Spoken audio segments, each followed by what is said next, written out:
morning. My name is Kelly McCormick, and I'm the Director of Events and Programming here at the Portland Regional Chamber of Commerce. Thank you for joining our third season of IDEAS, our Inclusion, Diversity, Equity, and Advancement series. IDEAS, presented by Springborn Staffing, is a virtual DEI training series hosted by the Chamber in partnership with Visit Portland, where we cover various areas of DEI training in an effort to help business owners and employees create more welcoming workplaces. Today's topic, From Awareness to Action, Supporting Recovery at Work, will be presented by Elena Knox, Director of Recovery Services at Sweetser, and Ali Zubrad, Clinical Supervisor for Sweetser's Hope and Healing Clinic. Like all Chamber's virtual signature events, today's presentation is free and will be recorded. It will be made available for replay on our website and our YouTube page. While you're there on our website, please sign up for our newsletter and follow us on social media. It's portlandregion.com. Before we begin today's program, I just want to remind everyone that we're using a platform called StreamYard. This platform provides improved production and interactive elements that enhance virtual events. If you have questions for our presenters today, please type them in the YouTube chat throughout the presentation, and Elena and Ali will answer them when appropriate. There will also be time at the end for Q&A. So all this to say, please do interact with us this morning and ask questions. And now I'd like to introduce Paul Farrell of Springborn Staffing, our IDEAS presenting sponsor. Thank you, Kelly. Good morning, everybody. My name is Paul Farrell. I'm one of our full cycle recruiters here at Springborn Staffing. Thank you so much for joining us today. We at Springborn are incredibly proud to continue our partnership with the Portland Regional Chamber on this IDEAS series. At Springborn, we believe that diversity, equity, and inclusion aren't just HR initiatives. They're core drivers of innovation and business performance. We see every day how diverse perspectives can build stronger, more resilient teams and foster deeper connections within the communities we serve. In today's workforce, creating a supportive, recovery-safe environment isn't only the right thing to do, it's a strategic advantage. This webinar series explores how employers can reduce stigma, strengthen workplace culture, and unlock the potential of a resilient, highly committed talent pool. Join us today to discover practical strategies that support employees in recovery while improving engagement, retention, and long-term organizational success. We're excited to hear from Ali and Elena of Sweetser today on how we can better support, attract, integrate, and retain that talent to strengthen our local economy. Thank you for being here and for your commitment to this work. Let's take some insights and turn them into meaningful action for a more inclusive future. Without further ado, Ali and Elena, please take it away. Hi, everybody. Thanks for having us this morning. My name's Ali Zubrad. I'm a supervisor at Sweetser's Hope and Healing Center. I supervise mental health therapists and substance use counselors in a managing an intensive outpatient program for substance use specifically. My name is Elena Knox. I'm the Director of Recovery Services at Sweetser, where I oversee programs where people using their lived experience in their roles here at Sweetser and within the Options program. We're so excited to be here this morning, and we also want to position this presentation as sort of like a jumping off point. So we'll cover some different topics focused towards employees and employers and the workplace in general.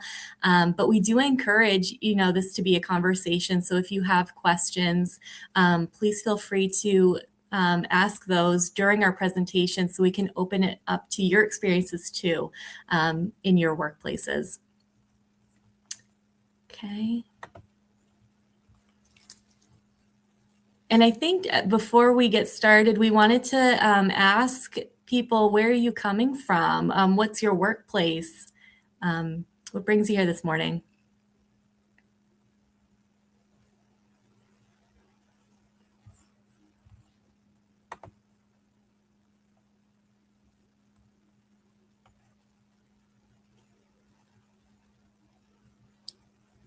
Looking to see any comments, or you can jump in.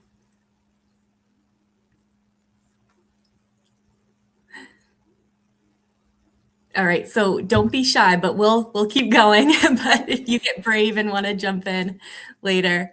Okay, someone says that they're passionate about the topic. That's great. So what to look out for, whether you're an employee or a manager, there are certain things that you might observe that might be some areas of concern or red flags of, oh, is this person who I'm working with, are they okay? We don't always know what's going on for somebody else. It might be some mental health struggles, or it might be substance use. And I think in the mental health field, traditionally we have seen like mental health is over here and substance use is over here. It's separate things. But we actually know now that they are comorbid. And substance use can really impact mental health, or mental health can have people turning to substance use as coping strategies, which I can go into more in a little bit. But some things to look out for are any signs of changes in somebody. So if someone used to be outgoing, but now they're more quiet and to themselves, you might notice a change in personality, or somebody who previously might have been on time or very productive in their tasks, if they are starting to show up late to work or not be as productive or detail oriented as they used to, we might notice that, and that might be some cause for concern of what's going on for this person. And just, I wanted to talk briefly about Maine winters. They are very long. They can be like 4 or 5 months, and it's short days with little sunlight that can actually impact our serotonin levels and cause us to have low moods, and it can disrupt our sleep. And so people in the winter can also be like bored at home, feeling isolated. So folks might use alcohol or substances as a coping skill, because it does provide some relief in the moment, but we know long-term that it can actually cause even more significant mental health struggles like depression or anxiety. So we know that substances can be used, and there's all different levels of dependence or addiction, but sometimes they are used for that immediate relief at first. Okay. Great. Here we're going to talk about negative impacts of stigma for staff who have lived experience with mental health or substance use challenges. A few of those, as we listed here, there's concerns about consequences if they acknowledge that they're struggling with their recovery, or if there are areas that they need to work on. There are feelings of, will I be punished if I'm not doing everything perfectly right?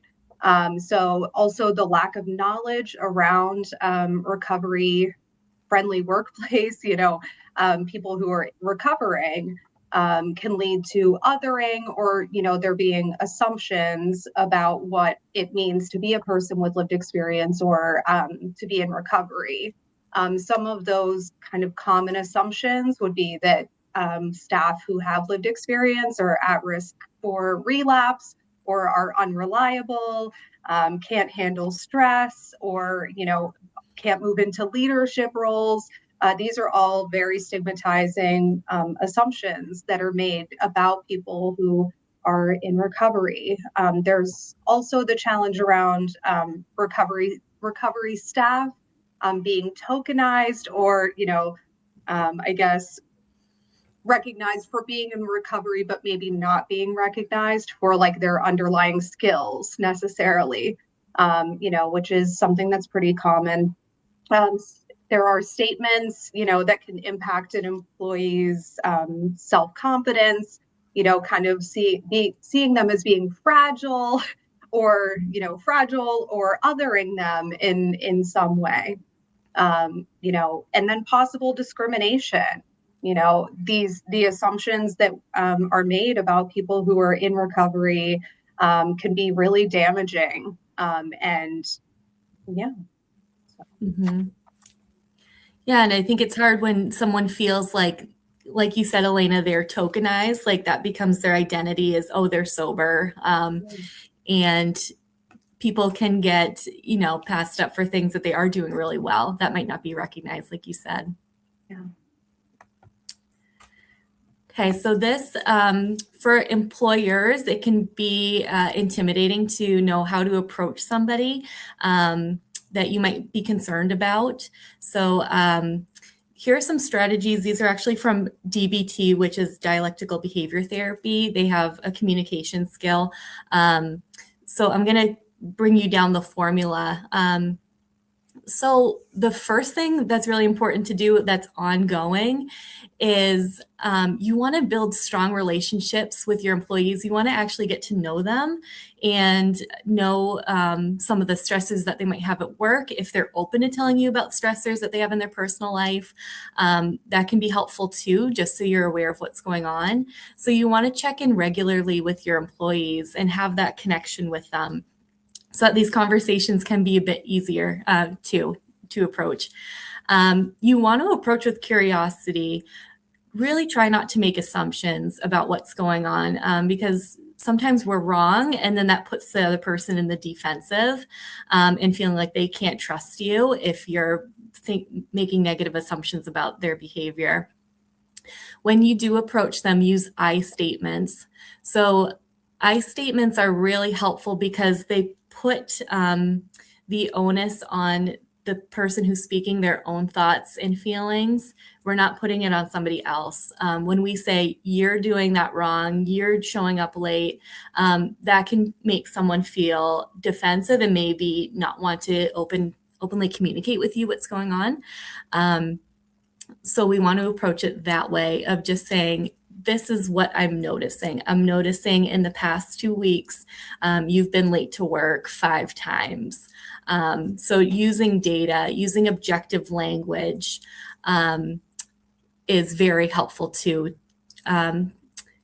What you want to do as well is state clearly what you do want to see, not just what you don't want to see anymore. I want to see you showing up to work on time for the next 2 weeks. So say what you would like to see changed. And then you can also ask, what can you do for support? And only offer and agree to things that you can actually follow up with too. So if you do have to talk to your HR team about what you can do to help support an employee or be flexible, you can do that too. So it's not just you making all these decisions. If someone is struggling with addiction or relapse and they are openly telling you about this, you can still keep the same expectations that you would for other employees. But if you are able to be flexible with maybe their shifts, or if they're able to apply for a leave of absence to pursue their treatment, then that could be a positive outcome. So with our intensive outpatient program that we're running, it is Monday through Thursdays from 2 to 5. So we have written letters to places of work just to explain this person is in a short-term, 6-week treatment. If you're able to adjust their shifts, please consider that to help support this employee in their recovery. For some people, taking time off can help with their recovery, but we don't want to blanket assume that would work for everybody, because we know work is extremely stabilizing for someone in recovery. Having structure, having that connection and feeling productive is all really important in someone's recovery journey. And you don't want to forget to check back in on your employees. So if you do have a conversation where they open up and say that they're struggling, we want to show that we do care about them and follow up within the next day, the next week, whatever feels appropriate. Okay, we have a question. So someone said, can you expand upon I statements and share some examples? That's a really good question. So if we are to approach somebody with an ask or an observation, if I was to approach Elena and say, you need to help out more, you need to, you need to be more productive and help out the team more. How is that going to make Elena feel? How does that feel on your side, Elena? It feels accusatory and targeted. I found in supervising many peer support recovery coach staff, people who are in recovery of some type, I have found that even just approaching, like you said about curiosity, I'm seeing this, can you tell me more about this? I am concerned, or these are just very focusing on what my experience has been and what my perception is. And then asking, being curious to understand, like, are you seeing the same thing, or are you feeling this way? Because like it says here, don't make assumptions. And I think it's really easy in supervising staff to when expectations aren't really being met, it can be really easy to slip into that, you aren't doing this, I'm seeing you or not, but really the curiosity piece of things, in my supervision of staff has been really, really beneficial. It kind of also keeps a level playing field where they feel more open to share really what's going on for them, which makes it possible for me to actually support them in a way that feels good for them. Yes. To give kind of a further example that really is low stakes, I do team supervision. So I noticed that a staff was going on their phone more and kind of turning her body away from the group in the last few team supervisions. So I approached her one-on-one, and instead of saying, you're on your phone, put your phone away, it's really distracting when you do that to the other team, I instead approached it of like, hey, I noticed the last few group supervisions, you're on your phone more. Can you tell me what's going on? How are you feeling in the group? And so that did lead to a more productive conversation about how she was feeling within the team in general. Whereas if I was just accusing her, she might not open up and let me know how she was feeling and what was going on. Yeah, and with asking what you can do to support, that's going to look, like it says, look different for every person. And I've experienced where if I'm doing this list of things in my supervisions with staff, like I'm getting honest, they're sharing an honest experience with me, which makes it possible for me to supervise them effectively. Because it is not the same for everyone. Yep. Okay. All right. So as far as inclusive policies for organizations or agencies, a common thing is shift drinks. If you're working in the food industry, where you get a shift drink, there are different ways to kind of eliminate the alcohol or substance centered workplace norm of offering a shift drink, maybe instead being offering something alternative for people who are choosing not to drink or use a substance. So the same with those team bonding activities that happen after work, like if we're going out, and in this part, I will share some of my own lived experience. I am a woman in long-term recovery. I feel very honored to be able to say that today. And I had a really negative experience, early on, when I was really struggling with my sobriety. I was at work and everyone there had been invited to go out for a drink after work. And at this point in my life, I was feeling very isolated emotionally and really struggling to connect in the workplace even. And everyone was invited and I was left off of the invite, instead of someone saying, hey, you're welcome, even saying, let's go get food. And then, you can leave if you're not comfortable being around alcohol, and having that come from a supportive place. And I can't say that I was necessarily expecting anyone to coddle me or make any sort of accommodation. But I think the exclusion is really what was harmful, and further separated me from my coworkers. And, at that point in my life, it was something that I found very hurtful. Another thing is background checks. It's beneficial to kind of adopt fair chance hiring practices, which don't disqualify someone based on, a past legal involvement, especially when they're utilizing their lived experience in that role within the organization. And so those are considerations, and also like as far as non-punitive policies around if a person shares that they're struggling with their mental health or their substance use, supporting them in accessing treatment or the support that they need instead of, immediately, there being some sort of disciplinary action taking place, because what I know is substance use is not something I chose to do.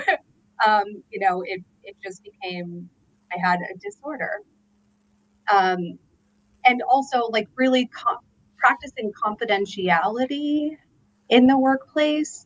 If someone is sharing something about their lived experience with you, being thoughtful about who that information is being shared with, and when support is needed, offering EAP, or other recovery supportive benefits, that whether that, like Ali said, about taking a leave or, and also as far as like the inclusive policies, I believe that staff who are in recovery of any type, they are expected to meet the same expectations of anyone in the role, but how they get to that finish line might need to look a little bit different. And I think, it makes sense for anyone to be willing to, support their team in a way that like feels good for each of them. And I think we do that even for people who are not recovering, Mm-hmm. So we have a question. Are there any specific accommodations employers should consider for employees in recovery? I would say, obviously anything that's like related to medical. I do know we have, at Sweetser, and I know across the board in, peer type of roles. There are many different workplaces where someone can work. So I'll give an example on the peer support line, it is a remote position where people can work, if they don't have a driver's license, if they are struggling with some sort of mental health challenge that might result in them struggling to leave their home. Like these are it's making access to employment available to people in a way that makes sense for them. As far as accommodations, I would say like really the most important thing that I've found is very clear and concise expectations, explaining those, with a lot of intention, because I think in my experience, if someone knows, I mean, this isn't even just people in recovery. Yeah. If someone knows exactly what is expected of them and, they're definitely better equipped to meet those expectations. Yeah, I think I just want to reiterate the best way to start out is those clear expectations. So there's no role confusion, like Elena said. I think for the most part, people want to do a good job. Mm-hmm. They might get disillusioned or they might get confused as to what they're supposed to be doing. And that can lead to some negative feelings towards work. But if someone is like really clear in what they know that they need to do, they feel good about being productive, they want to do a good job. I think there's this common misconception that Elena shared earlier that people in recovery are fragile. And that's definitely not the case. Everyone's different. So I would say, employees might need accommodations no matter what's going on. So however much you're able to support that, you might get better retention or more positive feelings about the work team. But you can also, have limits and boundaries with someone who's also in recovery as well.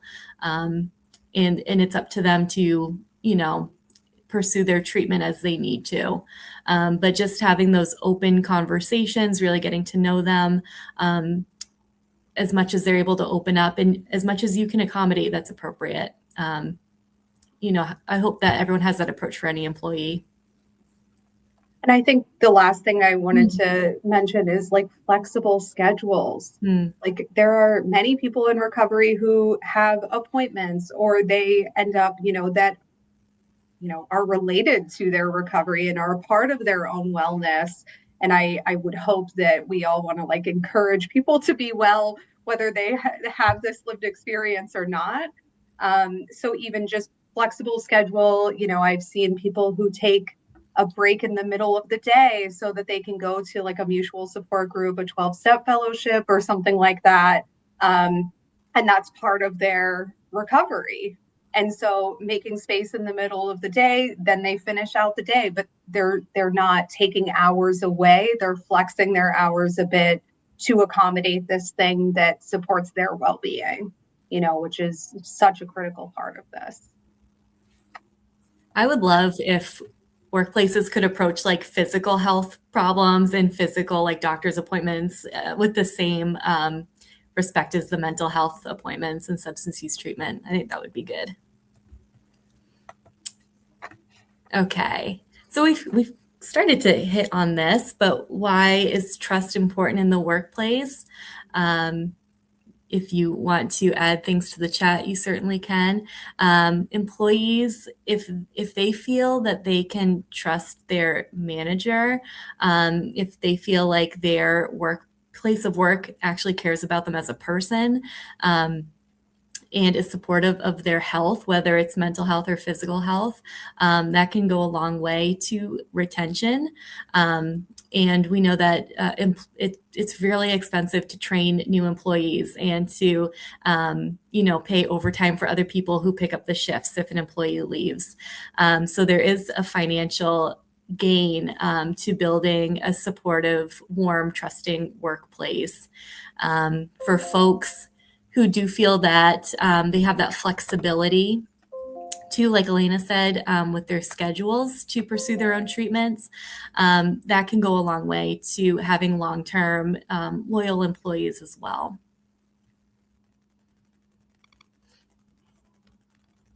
Okay.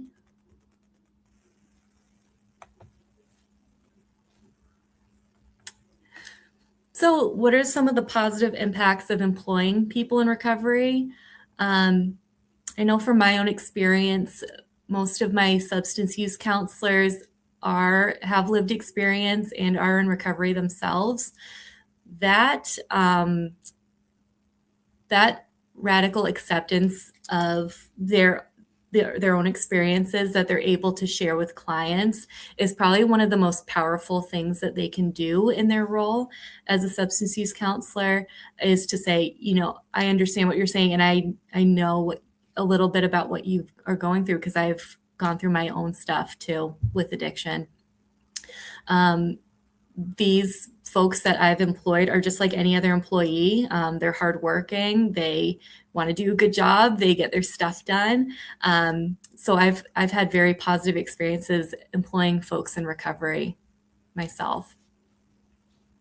Yeah, I also want to touch on this. What I have seen, there are many staff that work in the programs that here at Sweetser, and what I've seen is a level of commitment to this work that I have not really seen in other places, and really a commitment to understanding the best ways to help the people that, we serve here and our communities. And I think just the awareness of,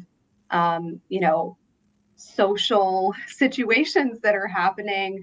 The staff, in my experience, have been very connected in that way so that they are well equipped to support the people that are calling the peer support line or coming into the emergency department or, being met in the community by options coaches and that kind of thing.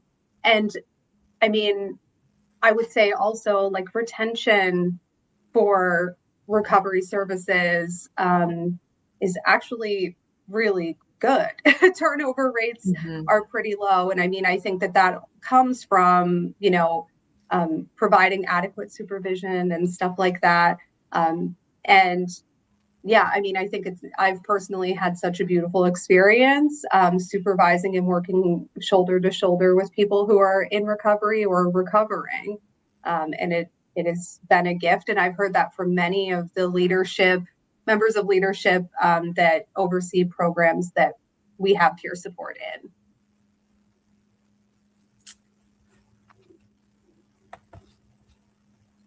All right, so tips for employees in recovery. I would say the number one thing is making sure we're taking care of ourselves. And I think that looks different for everyone, and so whenever a person is hired during their interview, we kind of ask them, like, what are some things that you do to take care of yourself? So that we can make sure that anyone who's coming into these roles has tools that they can use when things become difficult, because they do. They definitely become difficult. And so trying to look at those things, and during that interview, asking them about, how their, what their self-care looks like. In supervision, I'm able to bring that up, like, hey, this is something you had shared being, really enjoying doing. Is that something that you could do? And just giving supportive guidance in that way, really getting active, physical movement of any kind definitely helps, and this isn't just for people who are in recovery, this is in general how we take care of ourselves. And, I think for people working in peer support, it is really important to have some structure and a routine in their life. And I think being employed really helps with that. Like, I've personally found it really beneficial, and using all of these things has kind of allowed me and allowed many of the people that I supervise to feel connected to, both the organization, where they're willing to work very hard when we see them, and it's like Ali was saying, with the radical acceptance piece of things, not expecting people to be different. And I think we could all learn something from that, applying that to our daily lives, just being able to sit with a person. And this is what peer support is, and what they're doing when they're using their lived experience is they're sitting with a person where they're at, and accepting, not expecting them to be different in that moment, not expecting them to react in any certain way, not trying to guide which way or like what choices they're going to make. And I think that takes that radical acceptance. And so what I've seen is the staff really benefit from also receiving that, because they're giving it all the time, in these positions. And also recognizing like the smaller wins, what progress looks like for one person is not what progress looks like for another. And so sometimes they might call their supervisor more to ask for help more, and that's progress. And other times they might call them less, and that's progress for that person. And so, and also just kind of supporting them in learning how to navigate any type of like stressors that they're experiencing in the workplace. Many of the positions that, we have in peer support, they're working in the community, they're talking with people who are in a lot of distress. And during those conversations, it can be kind of activating. And, I think it's been really helpful to support staff in identifying those things and seeing, like, making a plan for when that happens. Like, if that's what the staff member wants to do, I think, like, I can't stress enough the radical acceptance piece, and just really honoring like the experience and skills that a person in recovery brings into the workplace. As Ali mentioned, just the level that a participant is able to connect with someone who has the same, like a shared experience. I've seen where staff have, I would say my staff, so peer support staff, have indicated where a participant might feel hesitant to talk to a clinician about something and sitting with them while they do that. It's not doing it for them. But yeah. Yeah, and I think that's such a good conversation to have with employees, but also for employees to have with themselves is what are some signs that you're starting to struggle or feel overwhelmed? Tell me what that looks like for you. And I think for employees, that's important to do like a self-inventory once in a while too. In the radical acceptance, like Elena was touching on, is just accepting the truth as it is for you without any sort of denial. So if I'm an employee and I'm starting to feel very overwhelmed and then my boss gives me 5 more things to do, if I wasn't practicing radical acceptance, I might say, nope, I can do it. Nope, I'll push through it. I'm sure I can do it. And then I might not notice that I'm having an urge to use because I'm so anxious and stressed.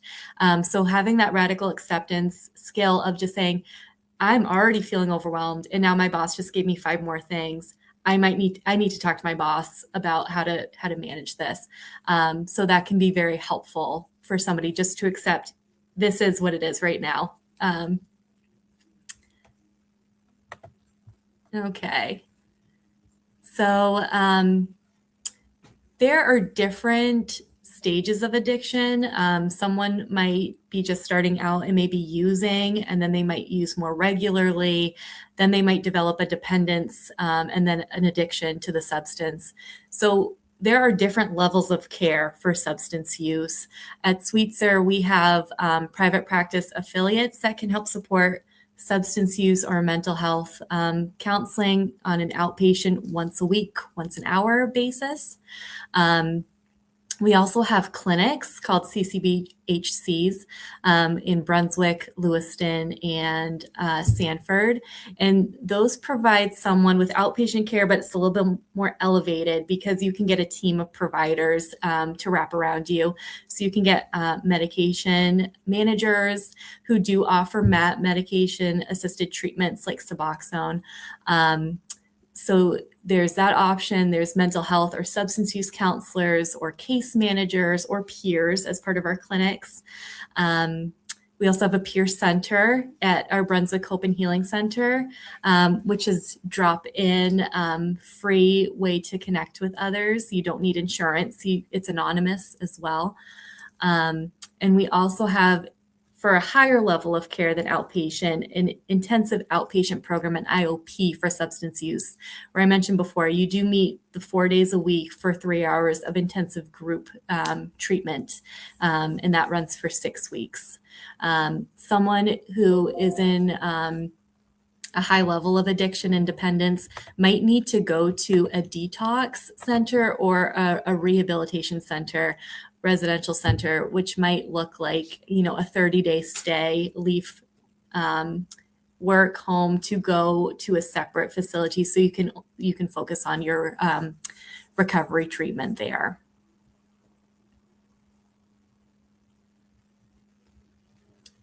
Any questions about levels of care?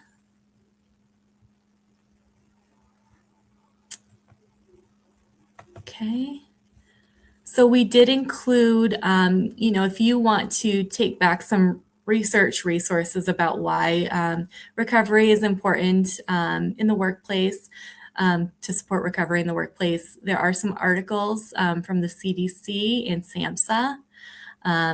For those of you who might be struggling with recovery yourself or in recovery, there's also the Maine Intentional Warm Line, which is 24/7. You can talk to a peer who has some lived experience with mental health or substance use recovery. And there's also the crisis line 988 that's available 24/7.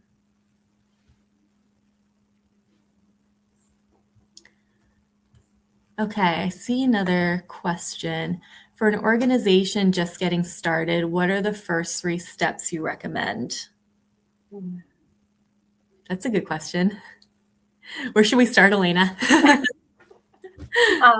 So for an organization just getting started in employing peers, I just want to clarify so that I'm answering the question.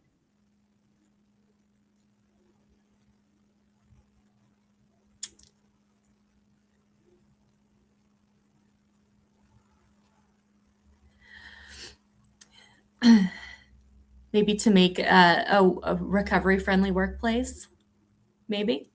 Yeah. I would say that folks probably already have employees that are either in recovery or have had some struggles with substance use. That's already happening. But how can we make it recovery friendly and maybe more out in the open? What would you say is the first step, Elena? I would say really, I mean, even just beginning with the hiring practices. What are the hiring practices that we're using? What does the job description look like? What does the interview process look like? What questions are we asking? And I think also building relationships with, other agencies who offer the same type of support for a recovery kind of friendly workplace. I would say, like we talked about, eliminating or reducing the alcohol related events that are happening. The background checks, those are two really big ones that kind of make it difficult to employ people who have lived experience, and we're expecting them to use the lived experience in their role, but also there are barriers that are put in place to prevent them from accessing, employment. So being thoughtful about that. And I think really just as we talked about with role clarity, I found it really helpful with a new kind of, we'll say a new program is what I've started. I haven't started an organization, but I've started new programs. And so really spending some time getting clear on, what I need this process to look like from start to finish, kind of like an implementation plan, and doing so in a thoughtful way that, highlights and, is mindful of the fact that people who are in recovery have a past. That's just kind of part of this work. And even if it isn't people who are working in peer support, as Ali said, we are everywhere. People in recovery, people who are recovering or have experienced some sort of challenge similar are everywhere. If you've experienced any type of life interrupting challenge in your life, that has been really activating or caused a great deal of distress, that is something that, you can utilize to help another person. But yeah, Ali, do you have anything else on that? Yeah, so you hit on, being very clear about your expectations and then actually building relationships with folks, being able to be flexible. And I think talking about or just reflecting on some stigmas that we have. And I want to just talk a little bit about folks who are formerly incarcerated. There can be a lot of stereotypes or stigmas about someone who might have served time. Sometimes, folks that have been in addiction for years, they do end up with legal issues before their recovery. The folks that I've worked with who have been like colleagues of mine who are formerly incarcerated or clients that come through our IOP center, they are like anybody else and they're very hardworking. They usually are used to structure. So they, for the folks that came to my IOP, the folks who were incarcerated previously were always on time. They always did their homework. They were used to that, that structure and being able to, have a task and then go complete it. So just really reflecting on what are some of the stereotypes that are coming up in employees' concerns when they talk to you? What are some of the stigmas that you might have as well? And just reflecting on that, because every person's different. So we don't want to be making assumptions and then just putting people in a box. All right, there was another question. How do you address concerns from other employees who may not understand recovery-friendly policies?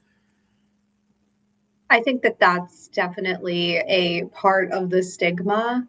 There are programs, even recovery friendly workplace. There are even trainings that employers can offer that kind of educate employees, not necessarily about working with someone who is in recovery, but more understanding addiction, understanding those things, because I do believe that stigma generally comes from a place of, not knowing, or from a place of having a bias because of a really negative experience, maybe in their own personal lives, which can, I would say, as far as I know for myself, like I encourage, other programs to bring these challenges. Sweetser is all supervised by people who are in recovery services. So, bringing those challenges or concerns to myself or the supervisor, and trying to navigate them, with the employee and try to get more information about what these concerns are and what are they rooted in, or where are they from? Are they from really the situation that's happening currently, or maybe is it a bias that's taken place previously? Yeah. I think listening to someone's concerns, validating, yep, I understand what you're saying. And then I'd be curious as to what they were concerned about. Is it that we're trying to have more inclusive team bonding exercises after work? If someone's pushing back against that, I would be curious to know why. If they're feeling like someone's getting unfair treatment or time off, keeping that person who's in recovery, their private information private, but just stating, we would make accommodations as best we can for folks so that they can get the treatment they need or the support that they need and be able to come back and do a good job at work too. All right, and we have another question. Committing to a detox, rehab, or IOP program often comes at the price of losing jobs and are huge deterrents for people who need the support. What are some ways that employers can accommodate? Oh my gosh. It's true. It's true. People are so nervous about losing their job, and it's not unfounded, right? So this leads to folks being secretive, trying to manage the addiction on their own, being even more isolated, and then the guilt and shame spiral can start. So this is a really real concern. Well, I think even developing, and I would think that this would be for an entire agency, not necessarily, for anyone who is struggling. Like, the last thing a person who is trying to get well, the last thing they need are barriers as far as the stigma that might happen as with their employer, or financial barriers. And like the way that I would say, ways that employers can accommodate that is, the same as it would be accommodated if a person needed, some sort of medical treatment, because that is what this is. This is a type of medical treatment that is necessary. And so offering leaves of absence around that, short-term disability options, and even like if somebody is doing an IOP program, maybe trying to make space for an accommodation to reduce the number of hours that they're working for during the time that they're doing the IOP so that they can prioritize their recovery. And I can tell you, I have seen it where the fear of losing a job has kept people from accessing treatment that they so desperately need, myself included. Having concerns about how my employer would respond or anything like that in the past has deterred me from accessing treatment. Mm-hmm. Yeah, and so I think the more that there are trainings available, or if you want to take back these articles to your place of work and just start the conversation and have it not be so taboo. Because when we are like worried about, how do I approach this, or how do I say this? And then it becomes like something that we can't talk about in the workplace, that can lead to folks feeling isolated or misunderstood as well. And some of the detox rehab IOP programs, so the higher intensity level, they're typically on the shorter term. So our IOP program is the 12 hours a week for 6 weeks. And so it is designed to be later in the afternoon so folks can, go to work in the morning, do their shifts, and then come for the afternoon, evening for our IOP. But there's other IOP programs out there, like from Maine Health, who do a morning shift. So they do 9 to 12, and then someone could continue with the rest of their workday after. So just as much as we can, consider being flexible with people for that short term so they can get better and then come back to work better and ready to work. I think the better overall. And hopefully we can start destigmatizing this stuff.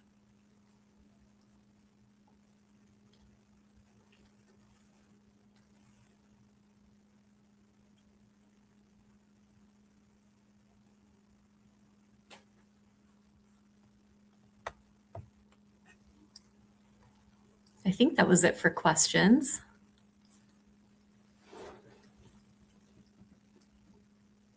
Kelly, you're muted. I think you're muted, Kelly. Hello, thank you. This has been just terrific. And I so appreciate both of your time and energy and sharing your shared experiences and covering the different steps both employers and employees can take to creating recovery safe workplaces. And I just wanted to give you one last chance for any closing thoughts or tips. I think just start talking about it. Start just noticing too, and just bringing things up. So if you're noticing, a lot of our team bonding activities are hitting the bar after our shift or getting a shift drink, just start noticing that and maybe bring it up to others and just see, like, can we have another option here thrown in? Yeah, it's fun to get creative and think about the different things you can do after work, like going bowling or going to the axe pit. There's plenty of stuff to do, right? Yeah, even something with just an activity, even if people are drinking or something like that, there is an activity taking place that there is a reason for somebody who is in recovery to be there. I mean, and people choose not to drink, and choose not to be around people who are drinking. So without having, the addiction piece of it. And so it feels inclusive for anyone, Yeah. We say that connection is the opposite of addiction. So the more that we can have people out in their community with their coworkers, having a good time, engaged in some activities, the better someone's going to feel. Yeah. I love that. Connection is the opposite of addiction. That's fantastic. Well, let's end on that note. I love that. Thank you both so much. Thank you for your time and your energy. We really appreciate it. I'll say thank you to my colleague, Riley Legere, who's been helping produce today's virtual event behind the scenes, making things happen. I'd love to give another shout out to both Springborn Staffing and Visit Portland for their generous support of this series. We couldn't have these important conversations without your support, so thank you. And of course, thank you to all of you for attending Ideas this morning. We will be following up via email with a link to the presentation and resources mentioned, and hopefully you'll keep the conversation going at your own workplaces. And thank you. With that, we look forward to seeing you at our next Ideas on April 7th. Have a great day.